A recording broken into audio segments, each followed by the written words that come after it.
Good afternoon, everyone, and welcome to PRB's introductory training on Texas public pensions. I am Anumeha Kumar, the Executive Director. With me presenting today are Michelle Cranes, the Deputy Director, and Kenny Herbold, the Staff Actuary.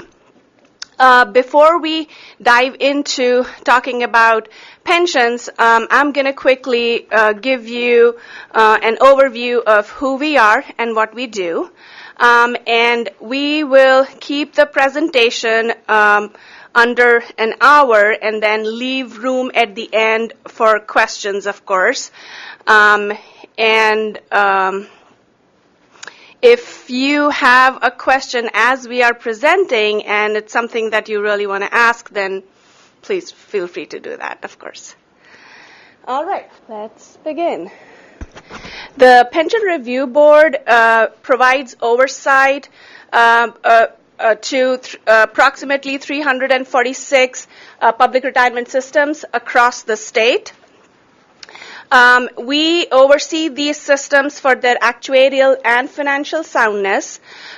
We also help educate and inform the retirement systems as well as their sponsoring entities, the legislature, and the public as well.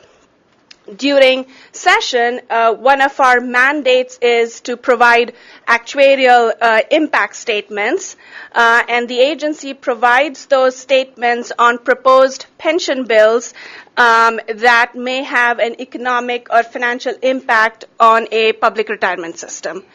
Our board is composed of 7 members appointed by the governor. Those members are experts in areas related to public pensions. I will now turn it over to Michelle to talk about different pension plan types. Thank you.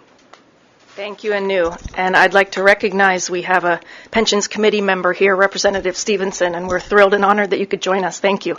So to give a brief overview of retirement plan types, you're probably familiar with the defined benefit plan, which essentially promises a specified benefit at retirement.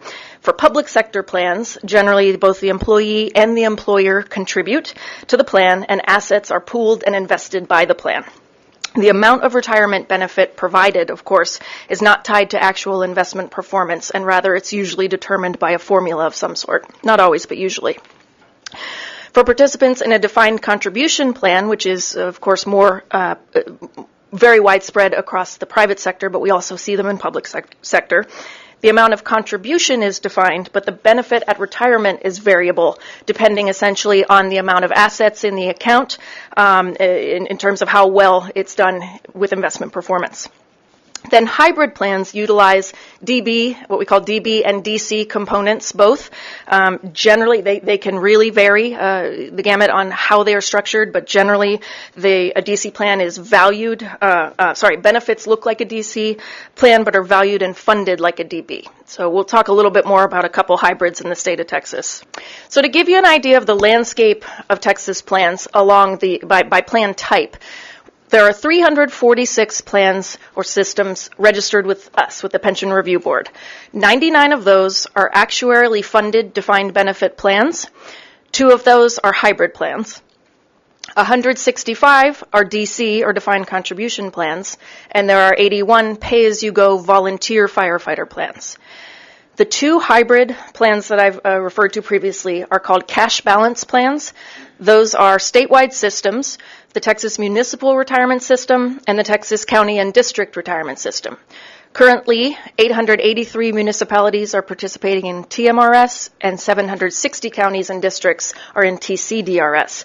Essentially, you can think of it as most cities in the state of Texas are participating in TMRS, and most counties in TCD. There are major municipal plans, some of the largest cities in the state that have their own plans, and we'll talk about those in a moment. The 165 DC plans are primarily supplemental plans that are offered in addition to the primary retirement benefit by school districts, housing authorities, special districts, for example. Those plan types include 401A, K, 403B, and 457B, and you may be familiar with the state. Of course, we have our own supplemental plan called Texas Saver that is part of that three-legged stool that employee retirement system talks about. So all Texas public retirement systems begin by being enabled in the Constitution, which gives general authority in Section 67 to the legislature to enact general laws regarding and establishing retirement systems for public employees and officers. The Constitution also provides that the financing of benefits must be based on sound actuarial principles and that assets of a system must be held in trust for the benefits of the system members and may not be diverted for any other purpose. And that's a key component of what's referred to as fiduciary duty of the trustees of the board of a retirement system. The Teacher Retirement System, TRS, and Employees Retirement System, ERS, are also established in the Constitution, and uniquely they have a floor and a ceiling for state contributions to both, the floor at 6% and the ceiling at 10%, respectively. The Constitution further directs the legislature to create the two cash balance hybrid systems that I mentioned earlier that are aggregate systems that cities and counties and districts may voluntarily join and become part of.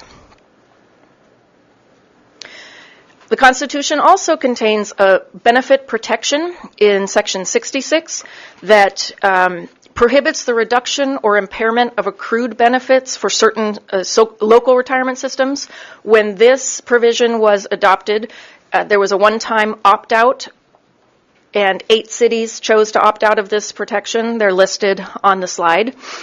The protection has also been tested in court to this date by lawsuits in Fort Worth and also Dallas Police and Fire System, and the courts in both essentially determined that prospective benefit changes for current members do not violate this provision. And this constitutional benefit protection is something that you find in a lot of states, not just Texas. So the laws that govern public retirement systems that you may work with this session essentially begin with chapters 802 through 810 in the Government Code. 801 establishes the Pension Review Board. 802 contains reporting requirements that are generally applicable to all of the 99 actuarially funded defined benefit plans. And those are really the plans that the Pension Review Board and the state put most focus on in terms of risk. Because of the amount of, they have, let's see, almost or more than 2.7 million members, to give you an idea of how many public employees are part of defined benefit plans in Texas. And then Section 810 of Government Code is a somewhat catch-all statutory chapter that establishes and governs any public retirement systems in Texas that are not created by other statutes, so that don't have their own codes in Government Code or another section of law that I'll refer to on the next slide, I think. Yes, so of the 99 plans, to slice and dice them now by their governance and their enabling statutes, it's really a patchwork of different types of plans that are, like I say, enabled in different places in law. And we have a handout at the back of the room that provides those citations that may be helpful. But to generally speak about them, there are 7 statewide systems governed that have their enabling statutes in Government Code. We've talked about several of those already: ERS, TRS, TMRS, TCDRS, and there's one for emergency services volunteers as well. And of course, ERS has several component plans, which makes up the 7.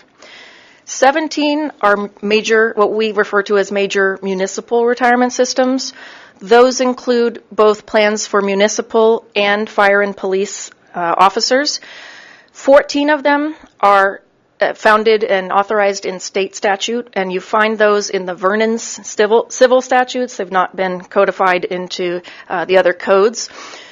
And they each have their own, like I mentioned on the handout, you can see exactly which Vernon's statute they belong under.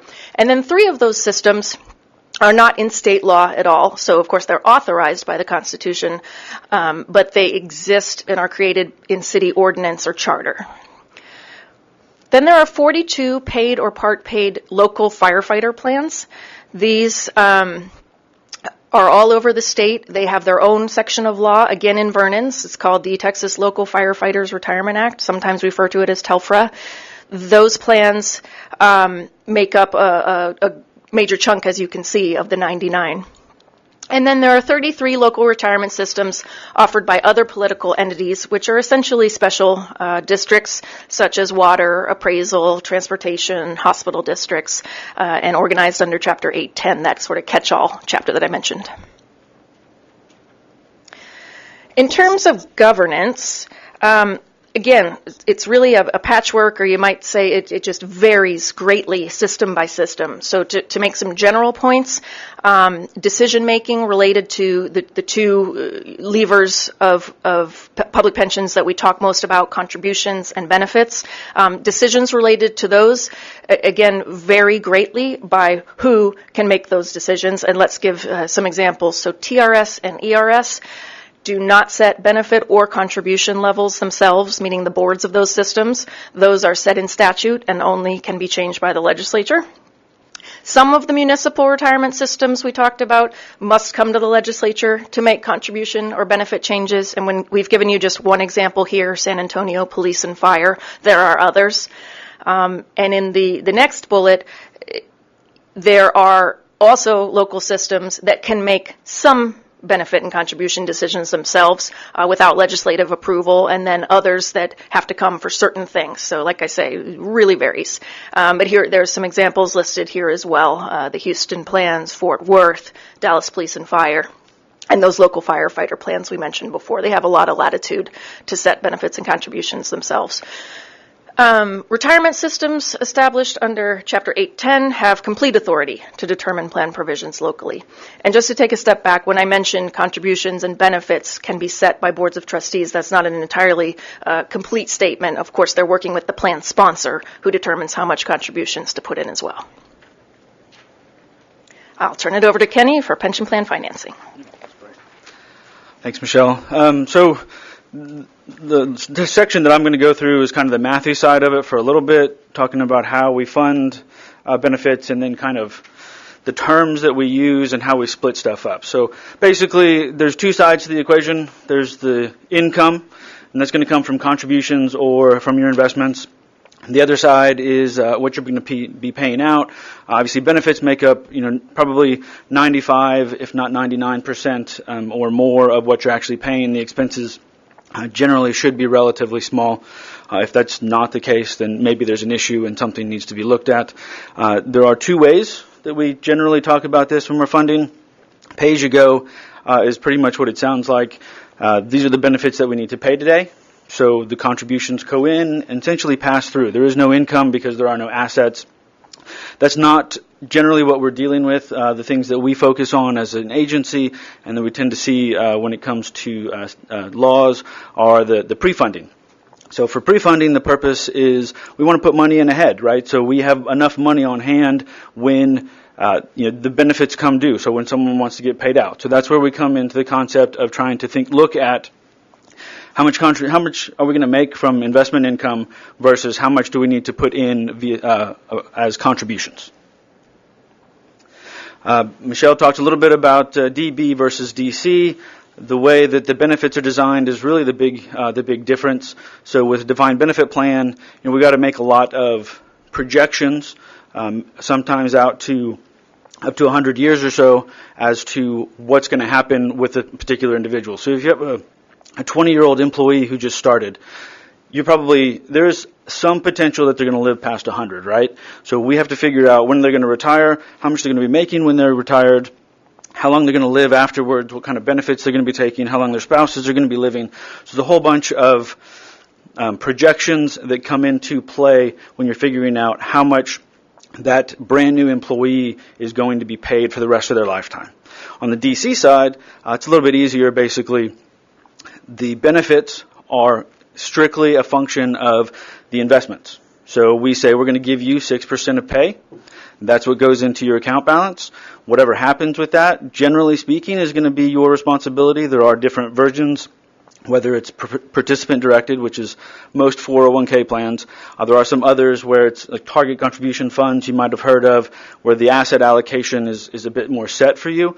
But otherwise, the benefit that you actually get is a pure function of the investments. So there's a lot more risk from the DC side on the employee. On the DB side, generally speaking, most of the risk falls on the plan sponsor.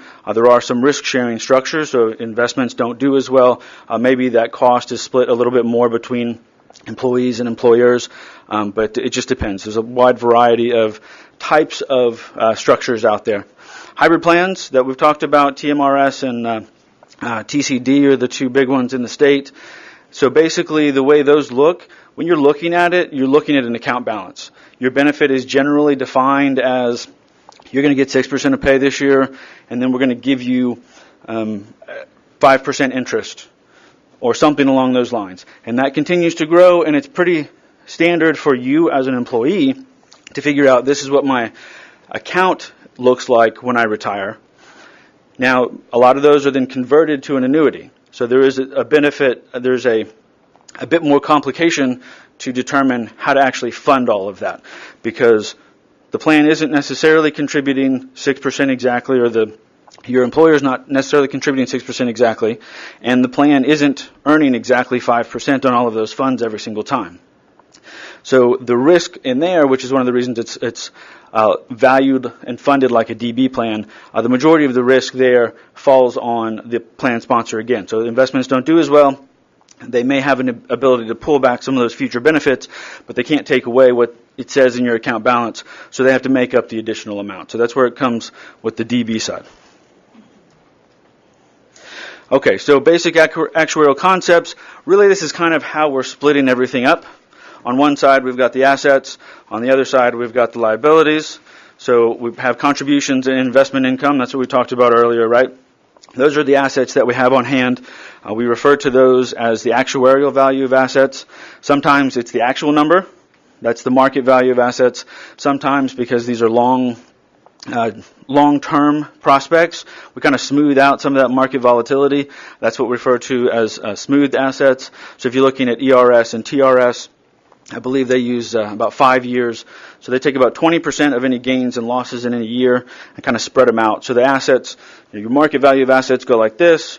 Your actuarial value of assets will move a little bit less. They'll be a little bit smoother.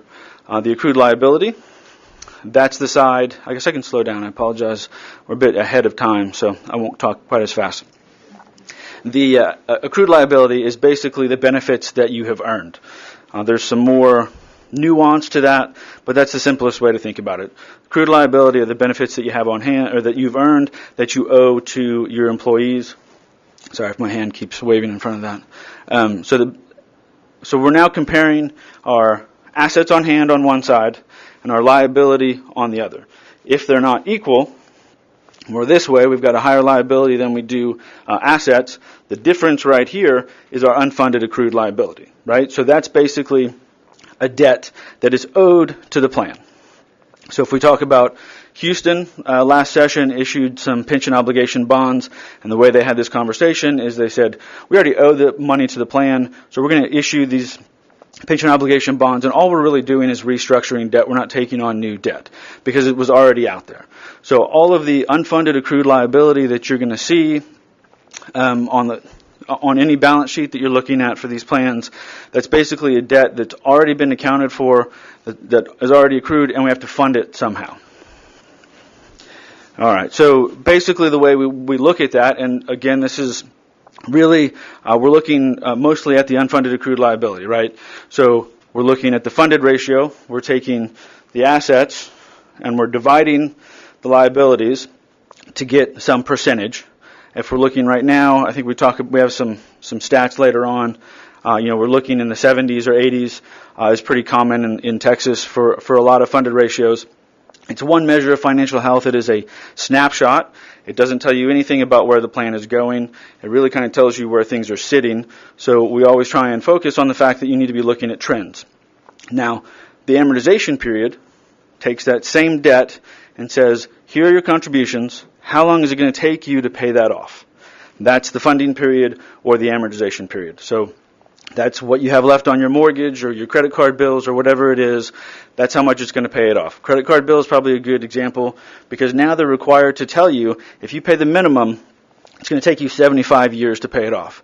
But if you add another $5, you're going to pay it off in 15 years.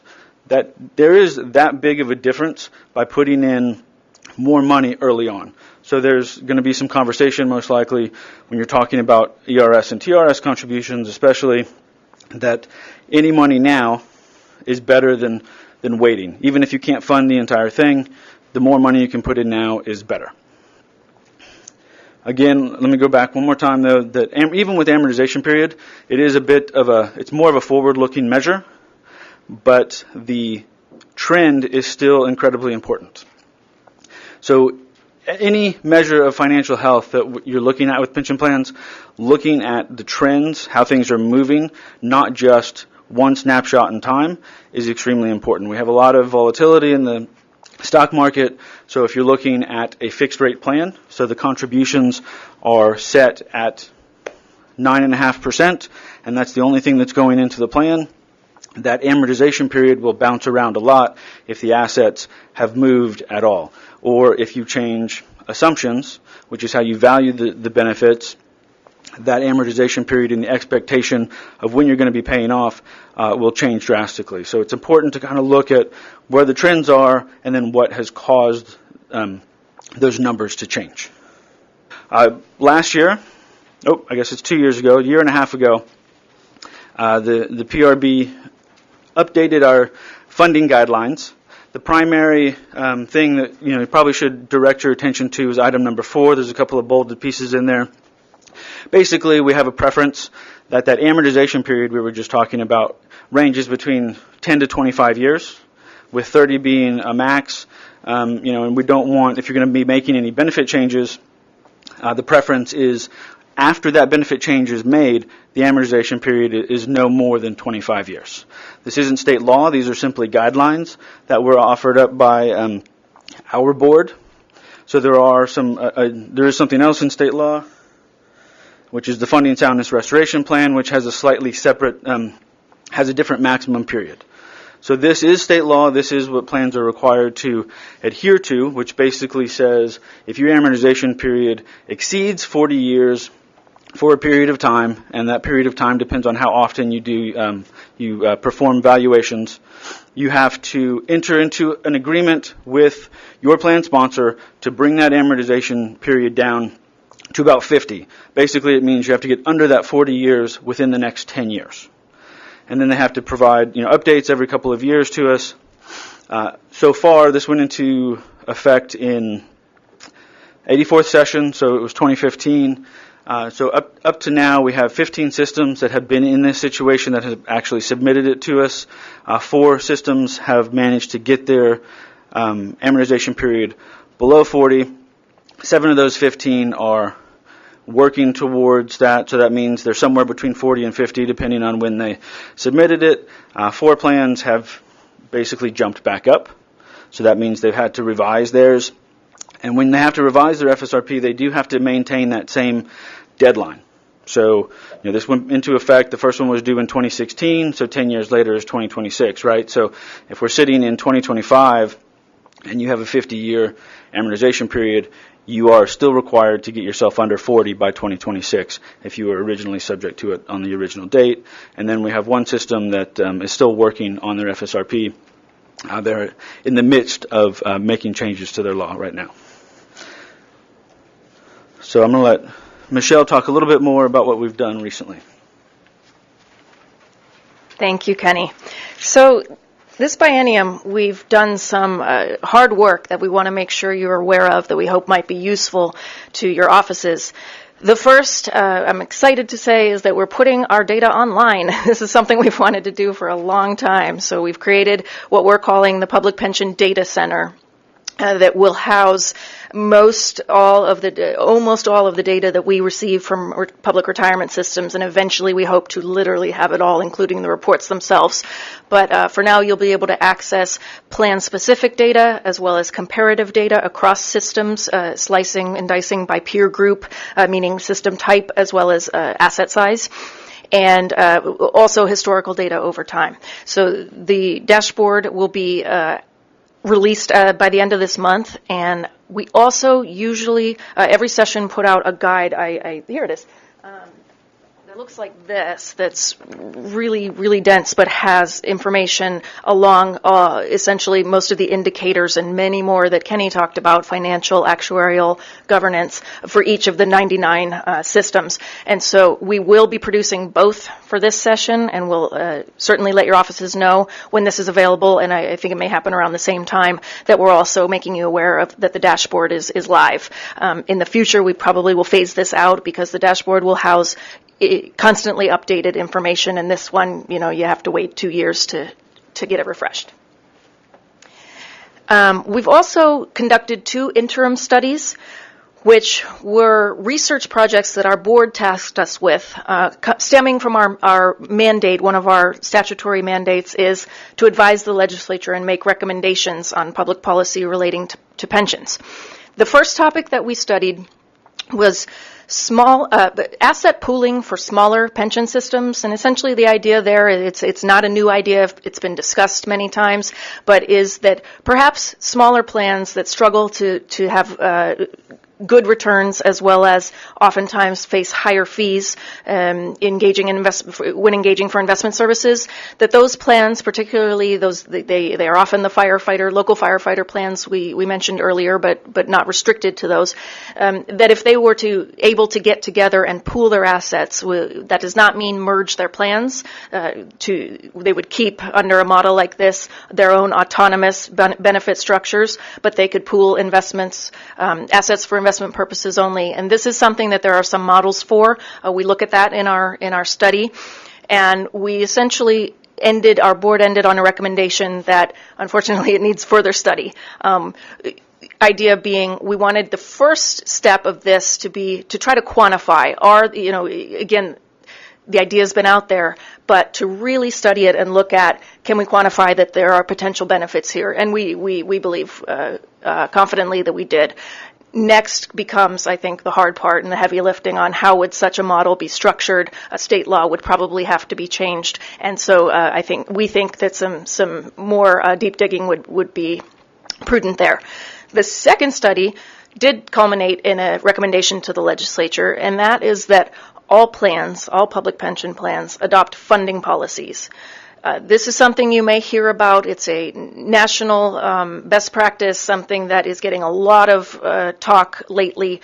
In our research, it can be said that the best funded plans generally have very strong and solid funding policies. And what that means is essentially they have a written plan developed in conjunction with the plan sponsor or the employer when possible. That's not always the case, but they have a written plan that lays out a concrete funding objective and how to get there, as well as how to react and how to address when assumptions experience varies from assumptions, or markets don't do as well as expected. And so the recommendation in that paper, again, is that Texas plans adopt a funding policy that would line up with the PRB's funding guidelines that Kenny just went over. So that would fully fund the system over a period of not more than 30 years, rather preferred range of 10 to 25, and that period should be a closed period. And the technicalities of that we're certainly happy to talk about afterward. But essentially, that would mean that they're on a path to full funding, rather than being able to sort of stay steady at a constant or rolling 30 or above amortization period. Also want to mention that ERS has recently adopted a funding policy. If you haven't already, you may hear them talk about that. And Texas plans are certainly beginning to do that, and we just encourage that it happen more. We've also conducted 7 intensive actuarial reviews over the last 2 years. Those were an effort for our board and us as staff to really go beyond the high-level metrics that Kenny mentioned earlier, that we generally look at funded ratio and amortization period, but we went much further, looked at additional metrics, and really, this was a deep dive into 7 particular plans that are facing serious funding risks. And our goal with those was to identify those risks, help make the plans aware, and then make recommendations for how they could address those before things get worse. And of course, we know that with pensions, again, to Kenny's point, the sooner you can address things, you're going to be much better off. So I'll talk a little bit more about those on the next slide. But we've also, of course, been closely tracking the implementation of 2 major pension reform bills from last session. Those were the SB 2190 that addressed all 3 Houston plans funding, and the Dallas Police and Fire bill as well. And you may remember, if you dealt with pensions, or even if you didn't last session, that those were major undertakings. And the Dallas Police and Fire was really on the brink of insolvency, with some combination of investment issues as well as benefits. This session, we are closely tracking Fort Worth Employees Fund, which is currently projecting a depletion date of assets of 2048. They have an amortization period at infinite and a funded ratio under 60%. So it's safe to say they cannot sustain their current level of benefits with the current level of contributions. So I'm going to talk a little bit more about them in a minute as well.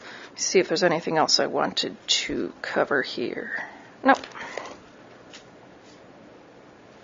So just a little more detail on the 7 intensive actuarial reviews. We have reached out and worked with the offices in the districts of these plans, but you can see on the slide the 7 plans that we looked at and in what month we put forth our studies and recommendations.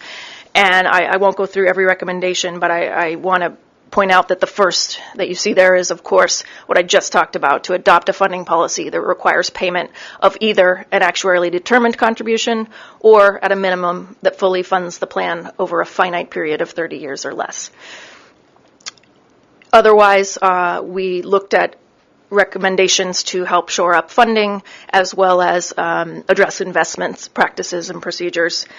And we have already received updates from most of these 7 plans, and I'm happy to say that a lot of them, I think most of them, are taking positive steps coming out of these reviews. And for example, Orange Fire, their board met soon after our review and took concrete steps, for example, to issue an RFP for investment services, given that they were one of the risks that we called their attention to was that they were paying investment fees much higher than their peers, in fact, higher than almost any plan in the state.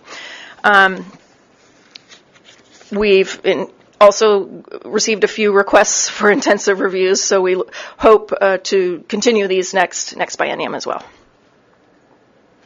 Back to Kenny for more data. So I get most of the numbers. I'm going to skip this one. It's a lot of words, not numbers. So most of it, everything that's on there is on the next slides, and so it's easier to see some of it in this manner. So here's a list of all of our amortization periods in the state right now. As you can see, we've recommended 30-year max. And the majority of our plans, we've got 65% that are 30 years or less. So we're certainly moving in the right direction. If you'd looked a few years ago, we were in worse positions. That comes along with the fact that assumed rates of return are coming down, which we didn't talk about this earlier, but when you lower your assumed rate of return, your liabilities go up. And so if you don't change anything, you don't make any changes to your contributions, your assumed funding period is going to go up automatically as well. So that has happened with both TRS and ERS recently. Again, so that probably will come up during session. Here's the funded ratios that we're looking at. As I said, there are quite a few that are in the 70 to 80% range. We've split this up between 60 and 80. You can see almost half of the plans kind of fall in that range. That's kind of the split doesn't mean anything specifically. This is just a general way that sometimes these are talked about. The real goal should be, generally speaking, should be 100%. There might be some reasons why that's not an immediate goal, but the closer to 100 you are, the better off your plan is going to be. Obviously, there are some issues with respect to benefit security that needs to be considered. as well as balancing, how much money you actually have to get to that point. Here we can see assets have moved since, looks like 2005-ish, and so we've kind of been tracking how total assets have moved. Obviously, they've seemed to. It seems, when you're looking at assets alone, we're doing pretty well. Things are going up. That's a good trend. But in a minute or two, we'll be able to compare that to the liabilities, and so that's kind of more important than just looking at the assets by themselves. So here we go. This is close to a similar period. It's a bit shorter. This one goes from 2013 to 2018. It's kind of a small slide. But you can see the unfunded, which is what we talked about before, right? That's our debt. We went from 49 billion to 70. Is that right? Yeah, almost 70 billion. And the general funded ratio went from 81% down to about 79%. So while this percentage seems relatively small, obviously the debt, our benefits are growing, the debt is growing a little bit. So that's it is some cause for concern. However, we have, hopefully that's slowing down. We'll see, again, trends matter more than one single snapshot, so we'll see what happens as things move forward. So I talked about, very briefly, assumed rate of return a second ago, right? This is one of the most important assumptions that goes into valuing benefits. On the third bullet, we've labeled it the key economic assumption, and in part, it's inversely correlated. So as I said, when that number goes down, your liabilities go up. And this has the biggest impact on how your assets change, particularly when you're in the 7 to 8% range. Just a small change is going to have a pretty huge impact. As an example, since it was recent, TRS lowered their assumed rate of return from 8 to 7 and a quarter. And the ultimate, even though they had a pretty good year on assets, their unfunded accrued liability still went up by almost $11 billion over the past year. And the bulk of that, actually more than that $11 billion, could be attributed to this change in assumed rate of return. And again, the reason this is really important, right, is if we think about the pension equation, contributions and investments are on this side. So if our assumed future investments shrinks, this side doesn't change. So that means the contributions have to go up, unless something else happens. So you've got contributions either have to go up or you have to have some sort of impact on the right side with benefits and expenses. And as I said, expenses shouldn't be more than 1% generally speaking, so there's not much you can do there. So benefits or contributions are really where things go into play. And again, something I think that's probably pretty important to remember is that this is an estimate of what's going to happen in the future. So the reason some of these are coming down, right, is our financial markets have been changing. We used to think, back in the 70s, 20% was an easy return. Obviously, that was quite a while ago, but through the 90s, through the, getting 10%, not a problem. At this point in time, it's kind of, asset markets are changing significantly. The outlook on what's going to happen is changing, and so plans are starting to look at this. It is important to consider this is a 30, 50-year projection, so short-term adjustments are important, but have to be, these are kind of slow changes that come into effect. It's a pretty huge change, obviously, for TRS. So they went from 8 to 7 and a quarter, $10 billion increase in their unfunded. So if you're trying to go down to 6%, that's a pretty big impact. So that's one of the things that plans are trying to take into account when they're looking at this and making adjustments to what they're doing. Absolutely. And you may not know this off the top of your head, but I'm just curious where the smaller plans are. Like the plans you talked about, maybe looking into pooling assets. Like where would those smaller plans that struggle more with returns? Do you know what their kind of average rates of returns are at this point? Absolutely. That was a fantastic question because it leads right into this slide. So these are the actual investment returns for 1, 3, 10-year, and then long-term is basically 30 years or since inception. What we've done is we've split them by plan type. So this is the way we categorize that Michelle talked earlier. Most of the plans that are the small plans are going to primarily fall, a lot of the firefighter plans, they do range. There's $15 million in assets up to maybe $150 million in assets, but A lot of the local firefighter plans are relatively small. Some of the district or supplemental plans are also relatively small. So if you can see that over the 3 and 10 year period, they haven't done as well as some of the others, and certainly not as well as their assumed rate of return. The 1 year is really looking at primarily 2017 returns, and so markets were pretty good during 2017. We look at this 12 months from now or even 6 months from now. That 1 year return might not be quite so good. And then 10 year returns, you can see, or the long-term returns, it kind of varies. Obviously, the statewide have done significantly better over that period of time. But it's also important to take into account different asset allocations. So we have some plans that have a very conservative asset allocation, or at least in relative recent history did have pretty conservative asset allocation. So if they are returning 6%, but their assumed rate of return is 6%, then maybe they're doing better than the plan that is returning 7% with an assumed rate of return of 8.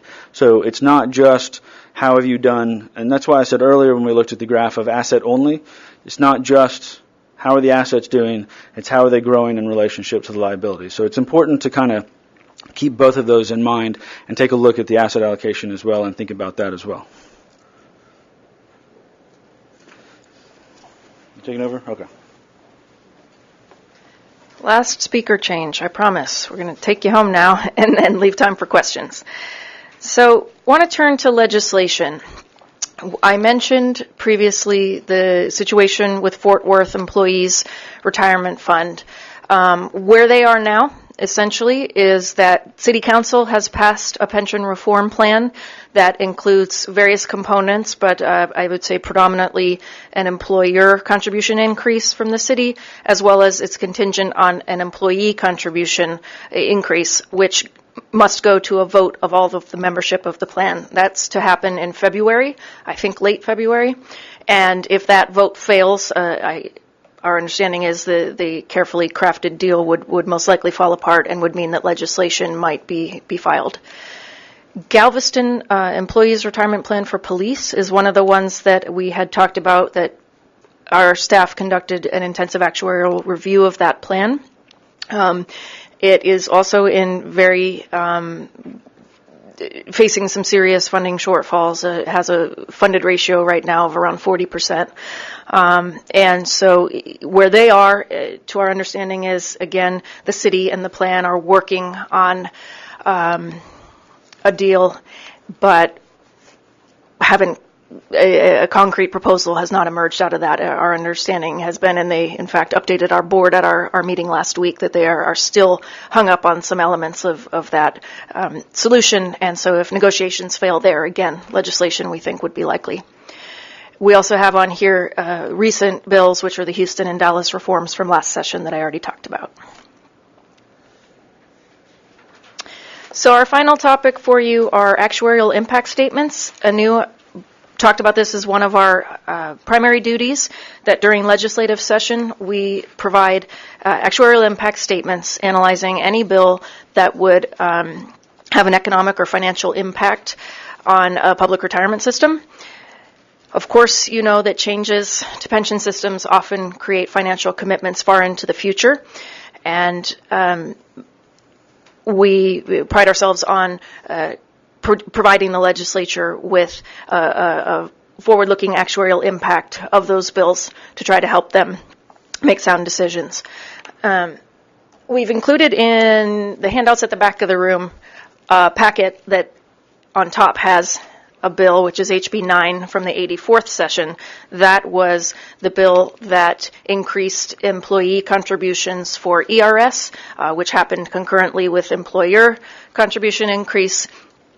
We're going to walk through the process for actuarial impact statements, but first, before we do that, let me just tell you essentially here are the variables that Kenny already spoke about that make up the pension financing formula, and this slide is telling you that changes to any one of these factors could trigger an actuarial impact statement from the Pension Review Board, which is ultimately issued by Legislative Budget Board. Again, we'll talk about that process in just a minute.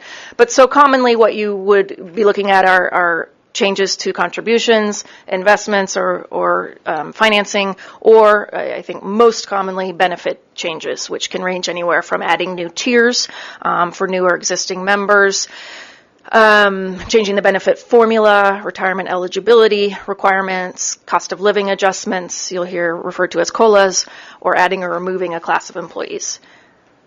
So to look through your packet, what you'll find on top again is the bill.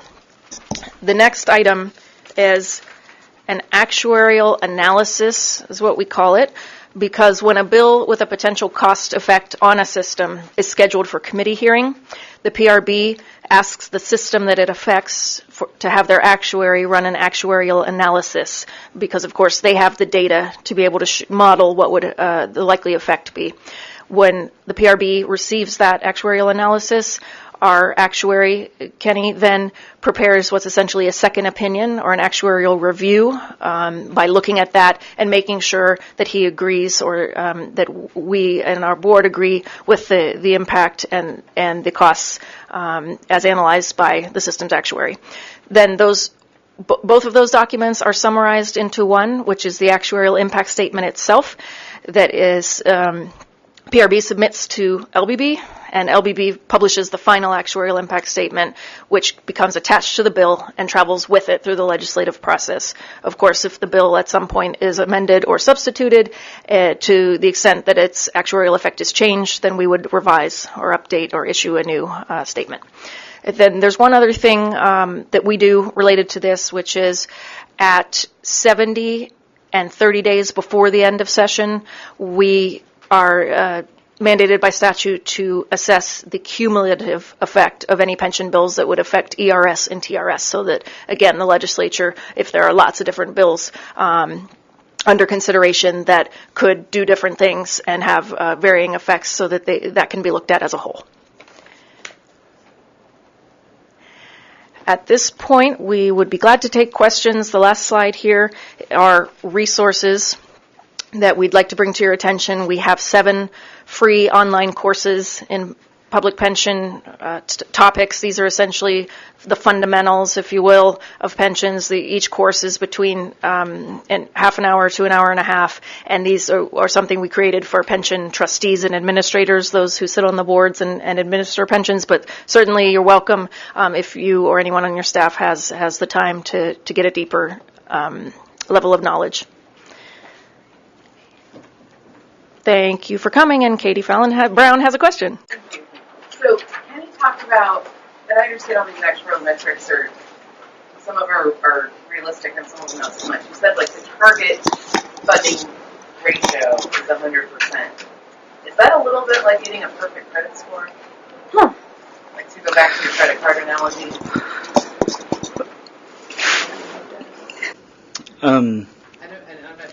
No, I know. I'm trying to. There are some reasons why you wouldn't want to shoot for 100%, but generally speaking, when I talked about the actuarial accrued liability being the benefits that you owe someone, right?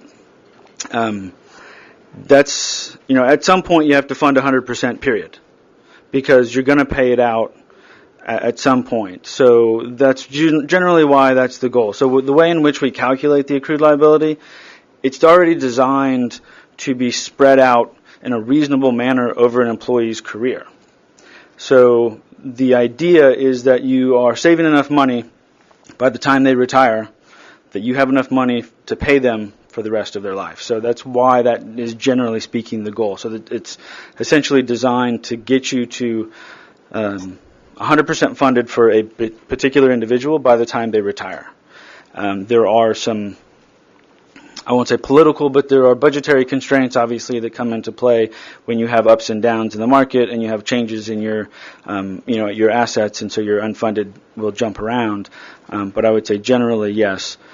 At some point, you're going to have to fund every single benefit at 100%. So that's why that's why it's the goal. So. To add to Kenny's point, if you think about what happened in 2008, 2009 with the downturn, systems that were better funded were able to had a better appetite for a bad economy as opposed to systems that were poorly funded. If you are 40% funded and the market tanks, you are in a much worse shape as opposed to being closer to 100% funded, and you should always aim for high. So it's a good idea to try to aim for 100% funding, and with the funding policy recommendation, that is, as the board works further on that recommendation after session to provide more guidance to our systems, that's certainly one of the areas that the board is going to look at with regards to funded ratios. We did 100% in the late 90s in a few pensions in run-up. Definitely. So TRS and ERS were both 100% funded, I think, in 2000. So following that, but since then, it's been a kind of a downhill slide at this point. We enhanced benefits at all when we had 100%? There was in the early 2000s, and I'll have to go back and check, there was some benefit modification to ERS for sure, and then of course with TRS there are the COLAs, the cost of living adjustments, as well as one of the reasons why, or among many reasons, of course, the market decline of 2008, as well as contribution shortfall that ERS and TRS faced over a number of years, predominantly ERS, is why they are here where they are at, of course. And I can provide more information on benefit changes. Well, thank you all so much, and we're happy to help your offices however we can. Please get in touch. Thank you. Have a great day.